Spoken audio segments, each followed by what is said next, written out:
மக்களே, welcome to பிடி சுலகம். பெருமாள் அப்படின்னு சொன்னதும் அவருடைய ஃபேவரட், அவருக்கு உகந்த தினமான சனிக்கிழமை தான் முதல்ல ஞாபகத்துக்கு வரும். அப்படி பெருமாளுக்கு இந்த சனிக்கிழமை ஏன் உகந்த தினம் அப்படின்னு சொல்றோன்னு உங்களுக்கு தெரியுமா? வாங்க இன்னைக்கு சாட்டர்டே சீரீஸ்ல நான் சொல்ல போற கதையிலிருந்து தெரிஞ்சுக்கலாம். நவ கிரகங்களில் ஒருவரான சனி, அவருடைய அமைப்பை பொறுத்துதான் ஒரு மனிதனின் ஆயுட்காலம் நிர்ணயிக்கப்படுகிறது. சூரியனுக்கும் சாயாதேவிக்கும் பிறந்த மகன்தான் இந்த சனீஸ்வரன். ஒரு முறை சனீஸ்வரருக்கு கலியுகத்தை சுற்றி பார்க்கணும், அங்க இருக்கக்கூடிய மக்களை துன்புறுத்தி மகிழணும் அப்படிங்கிற ஆசை வருது. அப்போ கலியுகத்திற்கு புறப்படுகிறார். எதிரே நாரதர் வராரு. என்ன சனீஸ்வரனே இந்த பக்கம் அப்படின்னு நாரதர் கேட்க, நான் கலியுகத்திற்கு சென்று இந்த மாதிரி என்னுடைய வேலையை அங்க கொஞ்ச நாள் செய்ய போறேன் அப்படின்னு சனீஸ்வரன் பதில் அளிக்கிறார். நாரதர், கலியுகத்தில் எங்கு வேண்டாமானாலும் செல்லுங்கள், ஆனால் திருமலை பக்கம் தலை வைத்து கூட படுக்காதீர்கள் அப்படின்னு சொல்லி தனக்குரிய கலகபாணியிலேயே தெரிவித்துவிட்டு போகிறார். சனீஸ்வரனுக்கு அப்பதான் ஆவல் எழுது. சில பேர்கிட்ட ஒரு விஷயத்தை செய்யாதன்னு சொன்னா அப்பதான் செய்வாங்க இல்லையா? அதே மாதிரி சனீஸ்வரனும் நான் அங்கிருந்து தான் என்னுடைய வேலையை துவங்குவேன் அப்படின்னு அகங்காரத்தோட திருமலை நோக்கி செல்கிறார். திருமலையில் அவருடைய பாதம் பட்டதுமே தூக்கி எறியப்படுகிறார்.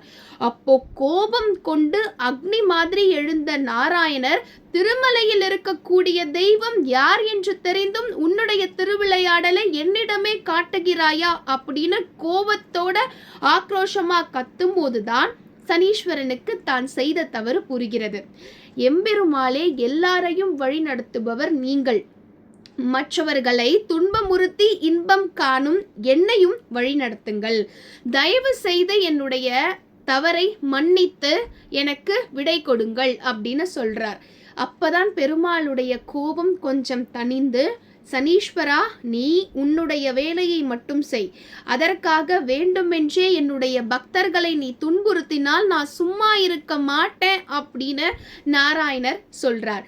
அப்போ இந்த சனீஸ்வரன் சொல்றார், எம்பெருமாளே, என்னுடைய தவறு எனக்கு புரிந்தது. நான் பிறந்ததும் சனிக்கிழமை தான், இந்த ஒரு நல்ல மனிதனா நான் உருவெடுத்த நாளும் சனிக்கிழமை தான். அதனால் சனிக்கிழமை அன்று உங்களை யார் போற்றி துதிக்கிறார்களோ எல்லா நாளும் உங்களுக்கு உரியது. ஆனால் சனிக்கிழமை மிகவும் உரித்தானதா இருக்கணும். அன்றைய நாள் உங்களை போற்றி யார் துதிக்கிறார்களோ அவர்களுக்கு எல்லா வளத்தையும் நலத்தையும் நீங்கள் தந்தருள வேண்டும். இந்த வரத்தை எனக்கு கொடுக்கணும் அப்படின்னு சனீஸ்வரன் வேண்ட, அதற்கு பெருமாளும் அப்படியே ஆகட்டும் அப்படின்னு வரத்தை அளிக்கிறார்.